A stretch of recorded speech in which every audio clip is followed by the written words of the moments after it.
Hello guys, welcome back to my YouTube channel Vihas world. ఈరోజు simple and ఈజీగా bread ఆమ్లెట్ని చేసుకోవడం ఎలానో చూద్దాం రండి. ఫస్ట్ ఒక బౌల్ని తీసుకొని ముందుగా కట్ చేసి పెట్టుకున్న ఆనియన్స్ని వేసుకొని అలాగే కొంచెం కొత్తిమీర and green chilli ginger garlic పేస్ట్ని యాడ్ చేసుకోవాలి.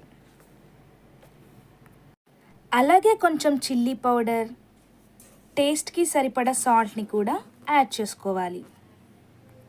అలాగే కొంచెం గరం మసాలాను కూడా యాడ్ చేసుకొని ఒక 3 ఎగ్స్ని 1 బై 1 వేసుకొని బాగా మిక్స్ చేసుకోవాలి. మనం వేసుకున్న ఇంగ్రీడియంట్స్ అన్నీ బాగా మిక్స్ అయ్యేలాగా స్లోగా ఒకే డైరెక్షన్లో దాన్నంతా మిక్స్ చేస్తూ ఉండాలి. బాగా మిక్స్ చేసుకొని సైడ్కి పెట్టుకోవాలి.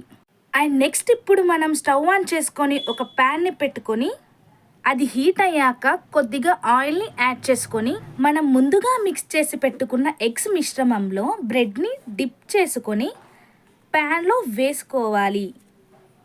లో ఫ్లేమ్లో 2 సైడ్స్ తిప్పుతూ కాల్చుకోవాలి. ఎంతో ఈజీ అండ్ సింపుల్గా 5 మినిట్స్లోనే రెడీ చేసుకోవచ్చు. ఈ బ్రెడ్ ఆమ్లెట్ని ఈవినింగ్ స్నాక్లా తీసుకోవచ్చు, అలాగే బ్రేక్ఫాస్ట్లా కూడా తీసుకోవచ్చు.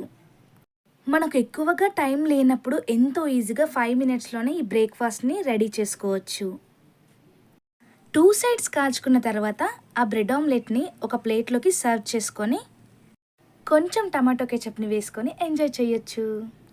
చూసారు కదండి, ఎంతో ఈజీగా వితిన్ 5 మినిట్స్ లోపే మనం ఈ బ్రెడ్ ఆమ్లెట్ని రెడీ చేసుకోవచ్చు. మీరు కూడా ట్రై చేయండి. Thanks for watching.